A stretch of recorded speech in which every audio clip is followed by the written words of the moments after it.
Bapak semuanya sehat ya? Nah, jadi cuci tangan, kemudian untuk suhunya langsung masuk. Ayo dimulai dari Dea dulu.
Assalamualaikum warahmatullahi wabarakatuh.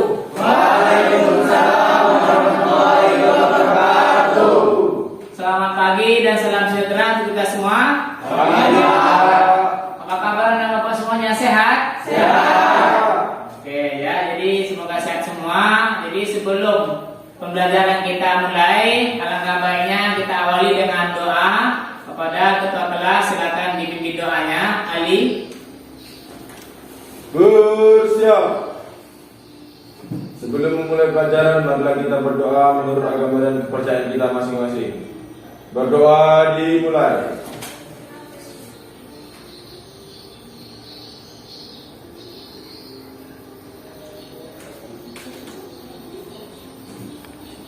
Berdoa selesai ucapkan salam. Assalamualaikum warahmatullahi wabarakatuh. Berdoa selesai ucapkan salam. Assalamualaikum warahmatullahi wabarakatuh. Waalaikumsalam warahmatullahi wabarakatuh. Semoga dengan doa tadi pembelajaran kita pada pagi ini berjalan dengan lancar dan juga menjadi ibadah bagi kita dalam kehidupan kita sehari-hari. Dan juga Bapak tidak bosan-bosannya menyampaikan bahwa kesannya kita ini masih dalam masa pandemi COVID-19.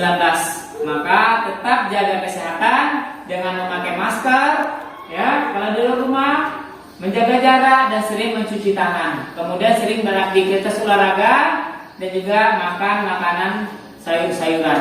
Supaya apa? Supaya tetap sehat dan semangat. Paham ya anak semuanya ya?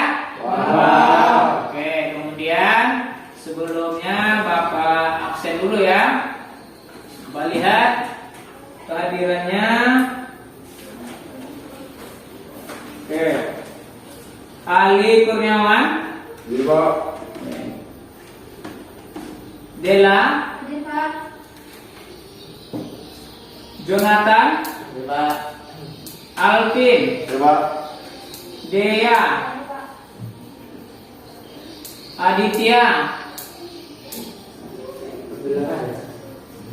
Abdul Aris,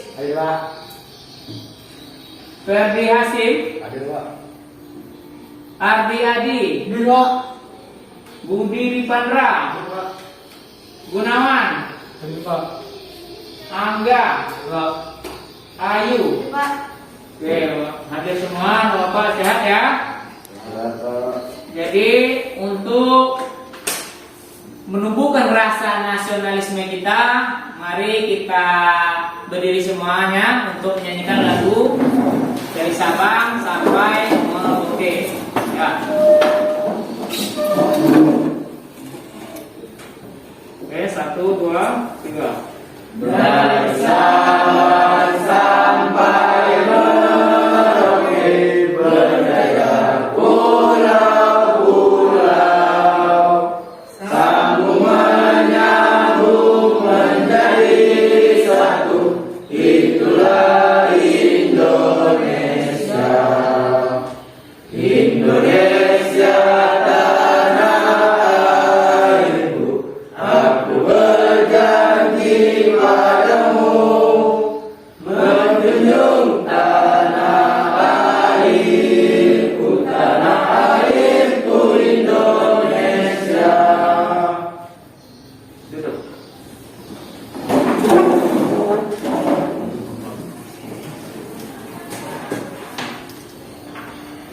Kemudian untuk pembelajaran kita hari ini ya, sebelum Bapak sampaikan, Bapak berpesan ya, belajar adalah harta karun yang berharga.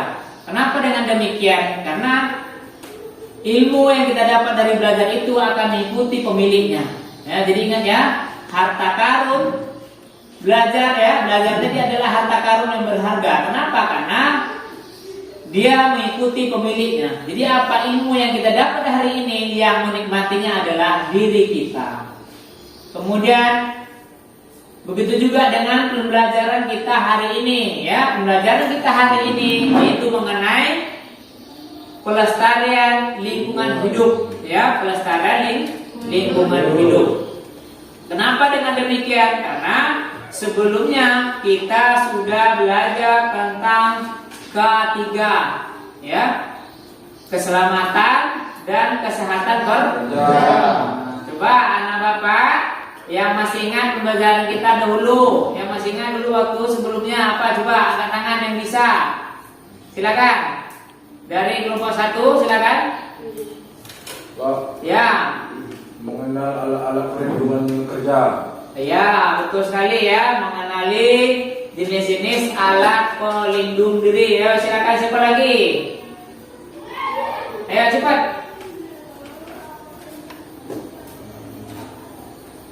Ya, Untuk menghindari kecelakaan kerja. untuk menghindari kecelakaan kerja, bagus ya. Silakan yang lain. Satu lagi, Bapak minta ada. Ayo. Saya Pak, Ya, ya. menerapkan keselamatan dan kesehatan kerja. Menerapkan keselamatan dan kesehatan kerja. Jadi itu berkaitan dengan pembelajaran kita hari ini.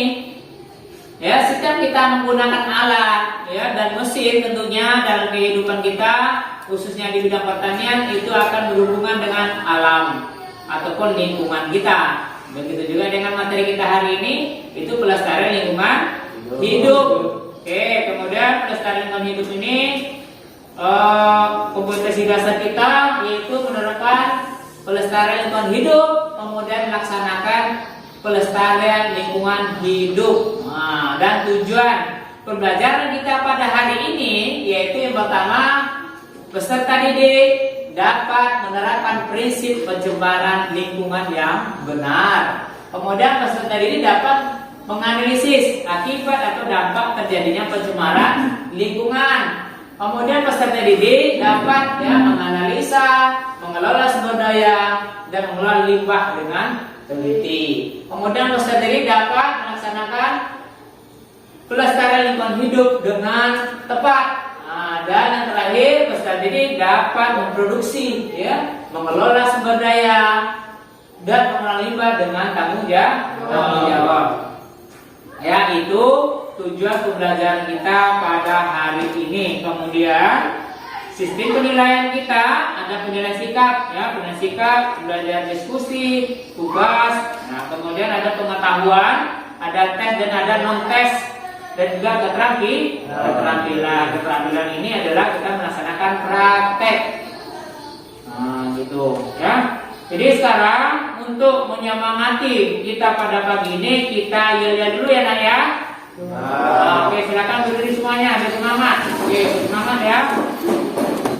Kami sisa berprestasi, sukses tujuan kami.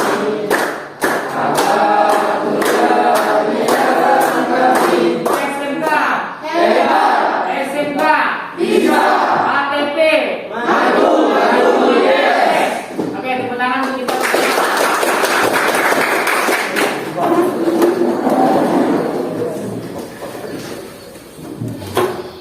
Nah, jadi itu tadi ya untuk menyemangati pembelajaran kita pada pagi ini. Semoga anak bapak semangat semua. Dan untuk mengawali pembelajaran kita, semuanya untuk terkelompok, kita lihat ini ada gambar, tolong dipahami, ada gambar, nih ada beberapa gambar tentang pencemaran di lingkungan, diamati. Nah, jadi kelompok siapa yang bisa menjawab ini? Ini gambar apa? Ini bisa kalian pahami ini terjadinya pencemaran lingkungan. Ayo, siapa? Yang utama itu adalah pencemaran udara yang disebabkan oleh asap dari pabrik yang menyebabkan udara menjadi lebih buruk. Terus apa lagi? Itu aja. Terima kasih ya tepuk tangan untuk teman kita. Baik, jadi ini beberapa pencemaran lingkungan, pencemaran lingkungan. Ini dari udara, air dan tanah. Jadi oleh sebab itu, untuk menjawab ini nanti anak bapak semuanya mendiskusikan ataupun mencari informasi, begitu ya. Kemudian kita nanti ini ada peta konsep, ada kaitannya dengan lingkungan tadi, yang mana lingkungan hidup ada abiotik, biotik dan kultur. Yang mana abiotik ini benda mati, benda mati yang ada di sekitar kita. Misalnya ada tanah, air dan udara, benda mati yang ada di sekitar kita ataupun bebatuan. Kemudian ada biotik atau flora. Bisa juga semua yang makhluk hidup, maksudnya di sini biotik, ada manusia, ada hewan dan tumbuhan. Kemudian ada kultur atau sosial ekonomi budaya.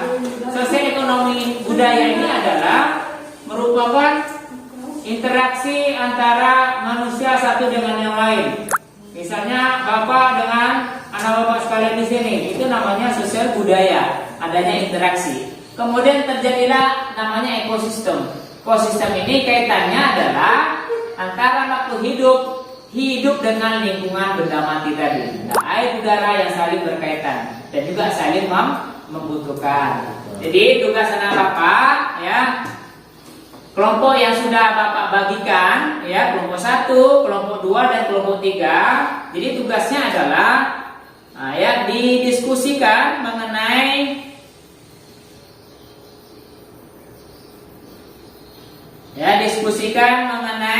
yang pertama kelompok 1 adalah diingat kelompok 1 tugasnya diskusikan nanti apa penyebab dari pencemaran udara dan bagaimana cara mengatasinya. Itu yang pertama untuk kelompok 1. Yang kedua, coba analisis kaitan antara bagan peta konsep dengan lingkungan yang Anda diskusikan. Ya, dengan peta konsep tadi dikaitkan dengan pencemaran udara yang kalian amati atau komunikasikan bersama kelompok. Oke, kelompok 2 itu sebab akibat dari pencemaran tanah, ya, dan bagaimana cara mengatasinya, dan juga dianalisis kaitan bagan tadi dengan lingkungan hidup dengan hasil diskusi.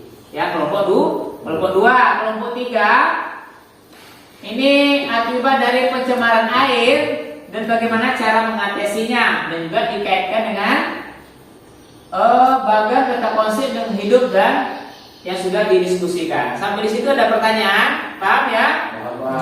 Oke, kepada Bapak semuanya dipersilakan untuk mendiskusikan, ya, mencari informasi mengenai penyebab terjadinya pencemaran lingkungan. Silakan.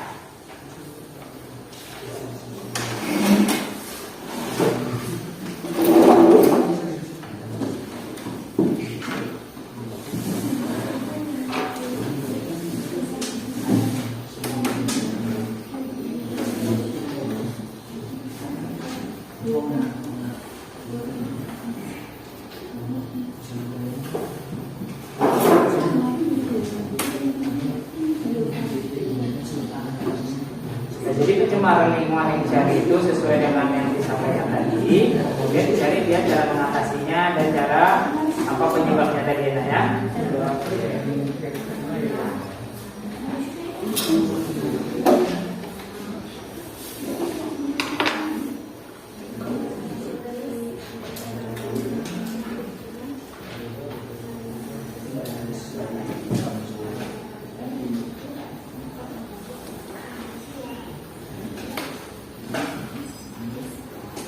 Oh iya Pak, kalau saya mau bertanya Pak, analisis itu apa? Analisis tadi adalah umpamanya tadi kalian mencari sebab akibat dari pencemaran pencemaran air. Jadi kaitannya analisisnya adalah, kan tadi ada peta konsep antara makhluk hidup dengan benda mati. Kalau seandainya airnya rusak, tentu makhluk hidup yang ada di dalamnya tadi akan terjadinya mati, ada timbulnya penyakit. Itu ya, itu analisanya. Analisanya berarti kalau lingkungan airnya kotor, maka makhluk hidup yang di dalam air tadi akan terganggu, bisa jadi mati. Karena ikan contohnya Pak, itu bisa mati. Kemudian manusia, kita kan membutuhkan air, ya kan? Nah, membutuhkan air untuk nyuci, untuk mandi. Nah, kalau udah tercemar kan merusak semuanya. Itu kaitannya ya. Maksudnya seperti itu. Di sana ya. Yang lain paham ya? Baik. Ya, setelah diskusi yang sudah dilaksanakan, dipersilakan kepada kelompok yang sudah berbagi mempresentasikan ke depan. Kira-kira kelompok siapa dulu yang maju? Angkat tangan. Kelompok 1, 2, atau 3 yang siap? Ya, kelompok 3 dipersilakan untuk maju untuk mempresentasikan hasil diskusinya. Baik. Yang lain tolong diperhatikan.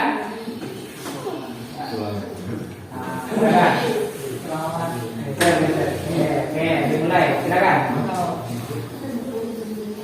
Ya, assalamualaikum warahmatullahi wabarakatuh. Waalaikumsalam warahmatullahi wabarakatuh.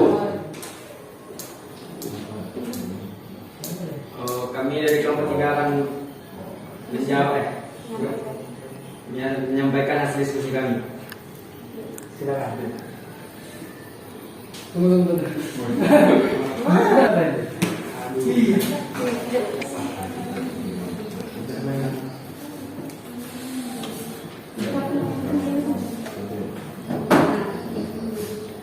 Di pos aja. Oke.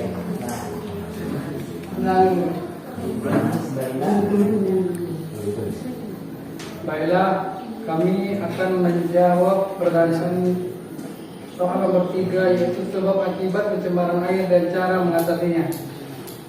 Akibat dari pencemaran air, membuang sampah di sungai yang menyebabkan banjir, biota air mati, sumber air bersih berkurang. Cara menanggulangi atau mengatasinya melakukan pengolahan limbah dengan benar, menggunakan bahan-bahan yang ramah lingkungan dan lain-lain. Rutin melakukan upaya pembersihan sumber air. Analisis dari pencemaran air. Kondisi yang terdapat di dalam air tersebut akan mengalami gangguan dari pencemaran tersebut sehingga hewan dan tumbuhan atau biota air tersebut mati. Baiklah, kalau ada pertanyaan. Nah, dipersilakan ya kepada kelompok yang lain mengasihkan pertanyaan terkait materi yang disampaikan, itu pencemaran air. Yang sudah dipaparkan tadi, silakan berdiri, sampaikan nama kelompok, gitu ya. Silakan. Kami dari kelompok 1 ingin bertanya, bagaimana cara mengurangi pencemaran pada air?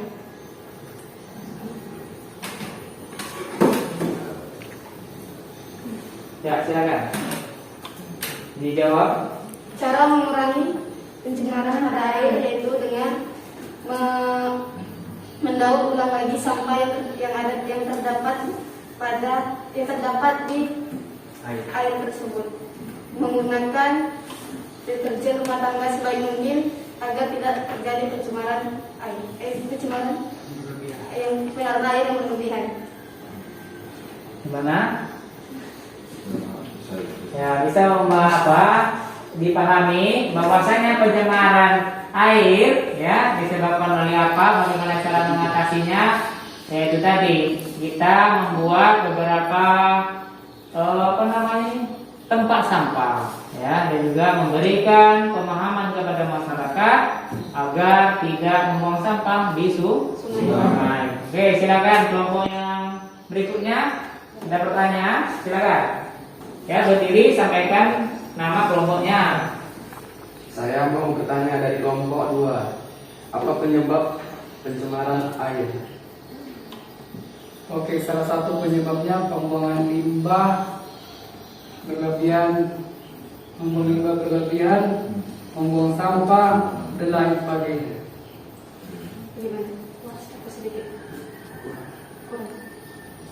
Bisa saja ya, disampaikan ada apa yang biasa itu menjadi kurang jawabannya, sampaikan. Jadi belum ada jawabannya, membuang limbah kimia ke sungai. Ya.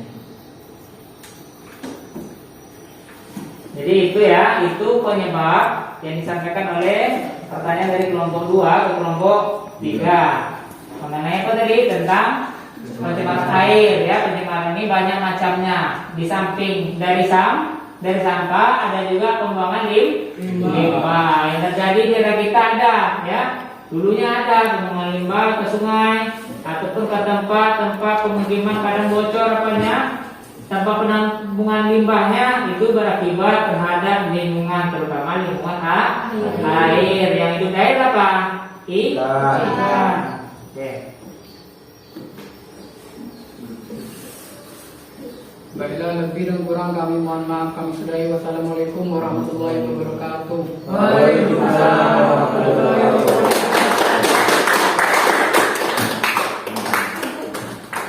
Jadi kelompok selanjutnya silakan yang sudah siap untuk maju mempresentasikan hasil diskusinya. Ayo nak.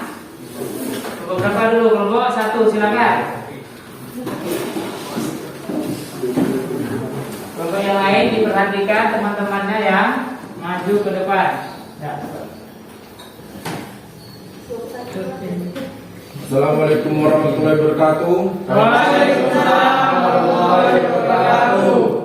Ingin menyampaikan hasil diskusi kami tentang yaitu pencemaran udara. Pencemaran udara adalah kehadiran suatu substansi fisik, kimia atau biologi yang ada di atmosfer dalam jumlah yang dapat membahayakan kesehatan manusia, hewan, dan tumbuhan. Akibat dari pencemaran udara yaitu asap kendaraan, asap pabrik, asap rokok, dan membuang sampah sembarangan. Dan cara mengatasinya yaitu dengan tidak membakar sampah, bersepeda dan berjalan kaki, menghentikan kebiasaan merokok, dan memelihara lebih banyak tanaman. analisis dalam pencemaran udara ini yaitu yang dapat membahayakan pernapasan manusia seperti asma, ispa, dan paru-paru. Cukup sekian dari kelompok 1. Ya, apabila ada pertanyaan dari kelompok tersebut, silakan. Saya ingin bertanya. Sebutkan zat-zat yang mengganggu keseimbangan udara. Baiklah, saya akan menjawab pertanyaan dari kelompok 3. Zat yang menyebabkan pencemaran udara: gas karbon monoksida, gas karbon dioksida, gas sulfur oksida, gas nitrogen oksida, hidrokarbon, materi partikulat bising. Gimana? Coba. Ya, jawabannya bagus ya. Itu beberapa zat kimia yang itu berakibat fatal. Kalau dia itu tidak terkendalikan bisa menyebabkan kematian terjadi pada makhluk hidup yang hidup di sekitar perusahaan ataupun yang mengeluarkan zat tersebut. Oke, silakan. Ada lagi dari kelompok selanjutnya? Saya dari kelompok 2 ingin bertanya, apa saja dampak atau penyakit yang ditimbulkan dari adanya pencemaran udara tadi? Baik, saya akan menjawab pertanyaan dari kelompok 2. Dampak yang memicu terjadinya pada pencemaran udara ini yang pertama yaitu seperti asma, ispa, dan paru-paru pada pernapasan manusia. Ya, jawabannya bagus. Ya, jadi itu beberapa penyakit yang ditimbulkan oleh pencemaran udara. Di samping itu saluran pernapasan kita rusak, penyakit akan timbul ya. Ada asma, kemudian ada juga terjadi pada paru-paru. Di samping juga ada saluran pernapasan kita. Baik, sekian dan terima kasih dari kelompok 1. Wassalamualaikum warahmatullahi wabarakatuh. Ya, kasih.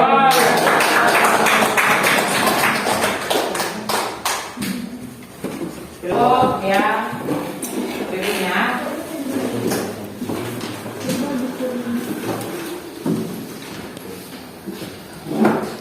Ini satu aja pertanyaannya.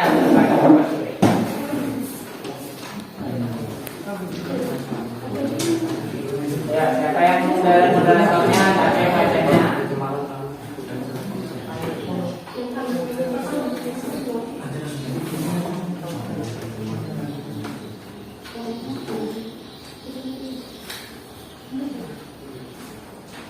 Assalamualaikum warahmatullahi wabarakatuh. Waalaikumsalam warahmatullahi wabarakatuh.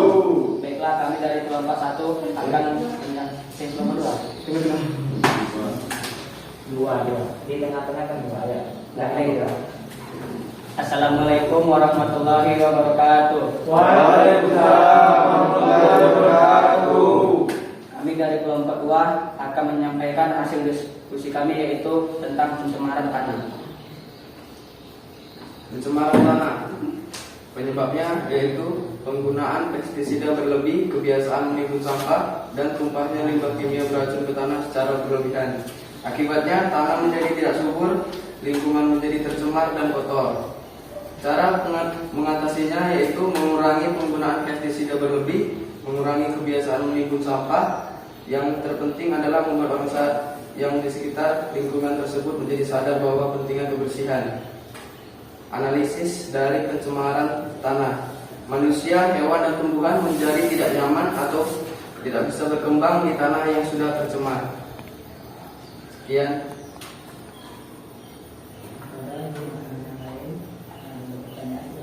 Kepada teman-teman yang lain ada yang mau dipertanyakan? Cepat ya, kita ambil di dalam pertanyaan. Cepat. Ya. Saya dari kelompok 1 ingin bertanya, dalam pencemaran tanah disebabkan karena apa? Disebabkan penggunaan pestisida berlebih, kebiasaan menimbun sampah, dan tumpahnya limbah kimia beracun ke tanah secara berlebihan. Nah, dulu. Silakan ada lagi. Saya yang bertanya, apa sebutkan pada limbah anorganik. Pada limbah anorganik.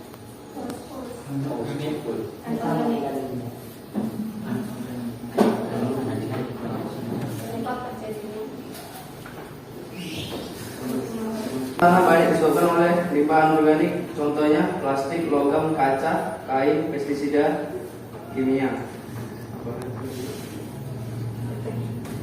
Ya, jadi dari dua pertanyaan tadi ya, yang pertama mengenai pencemaran tanah disebabkan oleh apa gitu ya. Nah, jadi disebabkan oleh tadi ada perubahan dari atau pemakaian pestisida berlebihan ya. Pestisida ini dia kita gunakan untuk mengendalikan hama atau mengendalikan penyakit ataupun untuk mengendalikan nah, itu kan berlebihan, itu akan berdampak pada tanah dan akan merusak mikroorganisme yang hidup di tanah tersebut. Dan juga kalau tadi ada dikatakan termasuk organik dan anorganik. Kalau organik berarti dia berhubungan dengan makhluk hidup ataupun sisa-sisa dari kotoran makhluk hidup. Kalau anorganik berarti bahan kimia. Ya, bahan kimia yang tumpah atau berlebihan kita gunakan, dia akan berakibat fatal pada tanah kita. Nggak jadi subur, maka dia akan merusak ekosistem yang ada di tanah tersebut. Itu ya. Oke, kepada kelompok ini silakan ditutup. Baiklah, cukup sekian diskusi yang kami sampaikan. Kurang dan lebih kami mohon maaf. Kami akhiri. Assalamualaikum warahmatullahi wabarakatuh.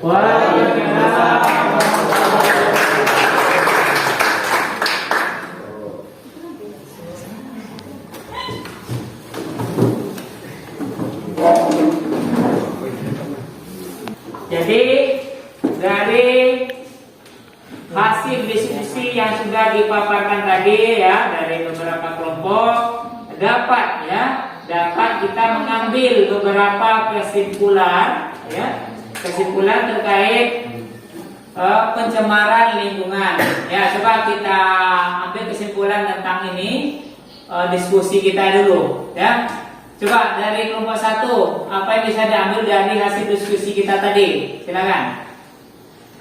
Yang pertama dalam pencemaran udara itu dapat mengganggu pernapasan manusia. Saja, ya, itu pertama bagus ya. Itu terjadinya tentu terganggu pernapasan manusia. Oke, kemudian dari kelompok yang lain mana? Kira-kira bukan jauh ini ya, ini ditengok. Maksudnya jangan ini ditengok. Maksudnya Bapak tanya ini. Apa yang sudah didapat dari diskusi tadi? Disampaikan yang didapat dari kelompoknya masing-masing saja. Ya, kalau kelompok berapa lagi? Apa lagi kira-kira dari hasil diskusi yang bisa kita simpulkan sementara ya? Ya. Pencemaran pada tanah akan mengakibatkan manusia, hewan, dan lingkungan menjadi tidak nyaman atau berkembang di tanah yang sudah tercemar. Ya, tentu ya. Itu dari dampak terhadap tanahnya yang akan berakibat terhadap lingkungan yang ada di sekitar terjadinya pencemaran tanah. Silakan. Lagi? Sudah?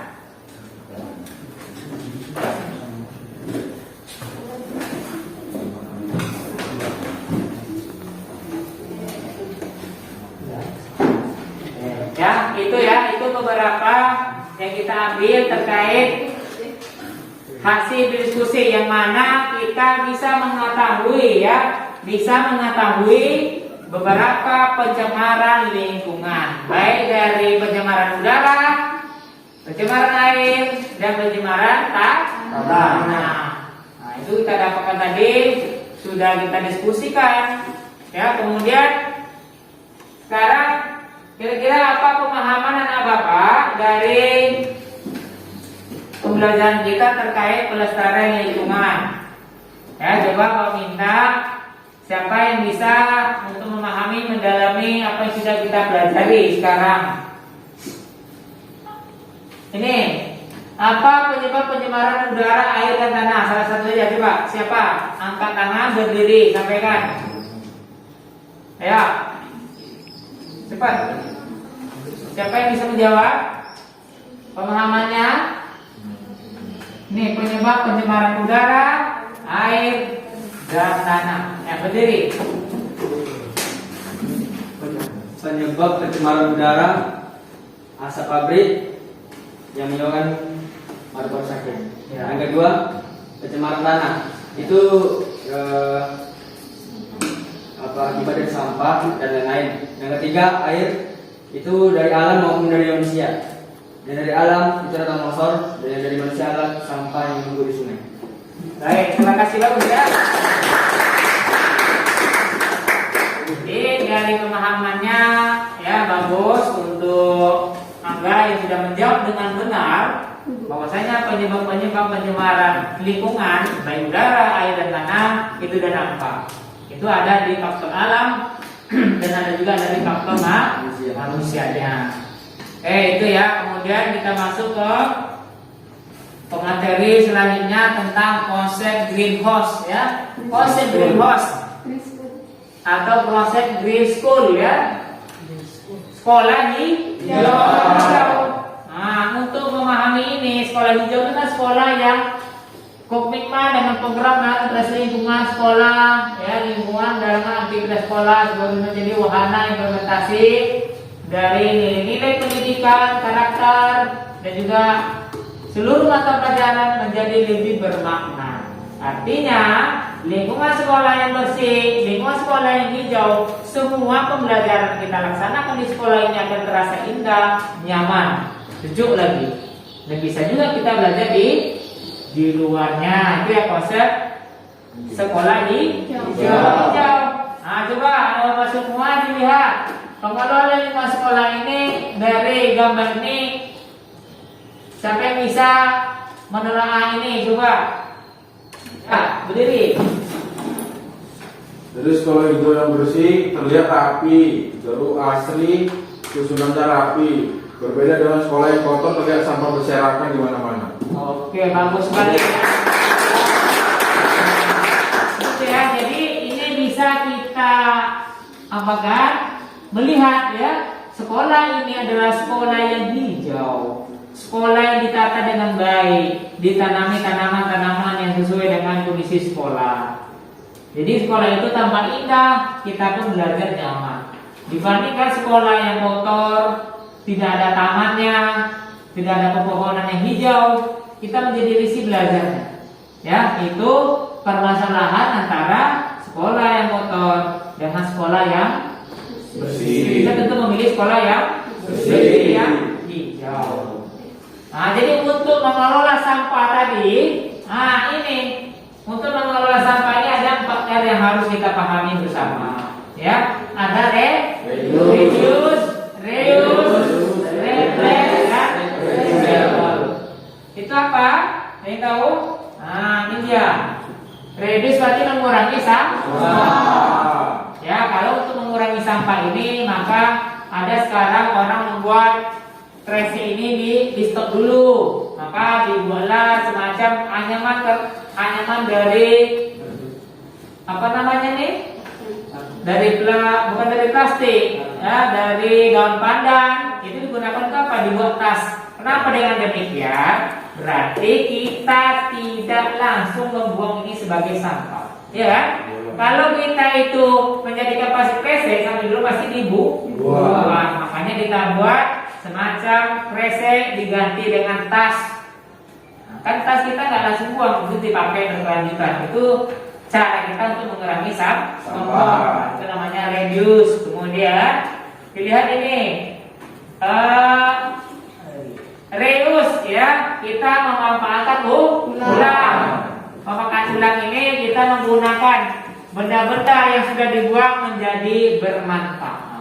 Ya kan, botol-botol kita menjadikan hiasan bunga ataupun kaleng kita jadikan pot bunga. Ataupun banyak lagi yang kita jadikan sebagai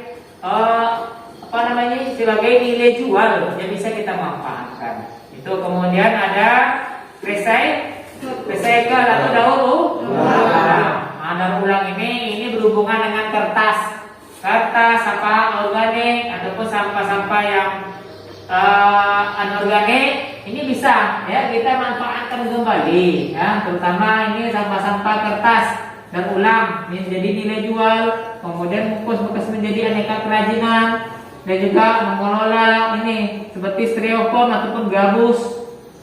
Ada juga mengelola sampah organik menjadi kompos. Oke, yang berikutnya ada replace atau mengganti. Nah, mengganti ini dengan ramah lingkungan, terutama yang tadi ya, kantong plastik ini bisa juga kita buat dengan kain ataupun dengan bahan-bahan yang intinya itu tidak terbuang. Itu cara kita mengganti yang biasanya menjadi sampah ini menjadi bermanfaat.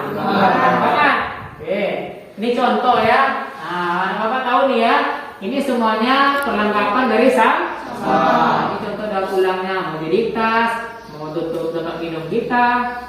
Nih ya, ini semuanya yang sudah diolah. Kemudian, nah ini apa ini? Pengolahan sumber daya dari limbah. Pengolahan sumber daya dari limbah ini limbah lingkungan hidup. Lingkungan hidup ini ya begitu ya. Jadi ini lingkungan biotik, lingkungan hidup yang rusak. Yang rusak ini tadi ada disebabkan oleh manusia itu sendiri ya kan? Ada disebabkan oleh alam. Yang ini begitu juga lingkungan abiotik, berarti lingkungan ini lingkungan yang benda mati, contohnya air, udara dan ini penyebabnya kerusakan tanah, penyebabnya oleh ulah manusia. Nah, bagaimana kita mengelola itu? Maka ada beberapa upaya kita olah sampah tadi, ataupun kita olah limbah. Ya, dengan cara kita mendaur ulang kembali menjadi sampah ini menjadi sampah yang bermanfaat. Nah, kemudian kita bisa mengetahui membuat dari sampah-sampah yang tadi untuk membuat apa? Kompos. Nah, baik kompos secara alami maupun kompos yang kita buat atau secara buatan ya. Nah, ini beberapa ini pembuatan alami maupun secara buatan, dan juga pengomposan dengan proses menggunakan mikroorganisme. Organisme gimana Pak? Organisme ini kita menggunakan bantuan E4 yang warna kuning itu ya. Nah, disangkut ke dalam kompos kita, itu akan menimbulkan mikroorganisme atau ulang-ulang itu. Maka akan mempercepat terjadinya pengomposan. Ya, jadi itu untuk pembelajaran kita hari ini ya. Apa yang bisa kita ambil kesimpulan? Apa pembelajaran kita ini pertama tadi yang bisa diambil kesimpulannya? Ayo. Jadi kesimpulan yang bisa kita ambil setelah kita pelajari bersama, diskusi kelompok dan juga materi yang Bapak sampaikan, ya, bisa kita ambil kesimpulan. Yang pertama, bisa kita mengetahui bentuk pencemaran lingkungan, ya, dan bagaimana cara kita mengatasinya. Kemudian yang kedua, kita bisa menerapkan sekolah kita menjadi sekolah hijau, dan juga kita bisa mengelola sampah yang ada di sekitar sekolah kita, dan juga kita bisa mengelola sumber daya dan limbah. Dengan apa? Dengan kita memanfaatkan ya sumber daya yang ada, limbah yang ada menjadi pupuk kompos. Ya, jadi itu kesimpulan kita pada hari ini. Dan juga Bapak sampaikan untuk pertemuan kita berikutnya kita akan praktek tentang pembuatan pupuk kompos. Ya, jadi Bapak disiapkan APD lengkap untuk pertemuan berikutnya, dan juga tolong dibawa nanti LKPD yang sudah Bapak bagikan itu dibaca agar bisa nanti dalam prakteknya tidak ada kendala. Ya, kemudian Bapak tidak bosan-bosan yang menyampaikan ya tentang protokoler kesehatan dimanapun kita berada, karena kita di masa pandemi COVID tetap menggunakan masker, ya, menjaga jarak kita, kemudian mencuci tangan, dan juga jangan lupa ya sering berolahraga dan juga makan makanan yang berprotein tinggi atau sayur-sayuran, supaya kondisi imun tubuh kita tetap terjaga. terjaga dengan baik, kondisi kita baik, dan kita pun bisa beraktivitas dengan baik, dengan kondisi sehat dan bugar, dan juga pembelajaran kita berjalan dengan baik. Oke, dengan mengucapkan Alhamdulillahirabbil alamin, pembelajaran kita akhiri. Wassalamualaikum warahmatullahi wabarakatuh. Waalaikumsalam warahmatullahi wabarakatuh. Teman kita tentang pembuatan pupuk kompos ya sesuai dengan LKPD yang sudah Bapak berikan.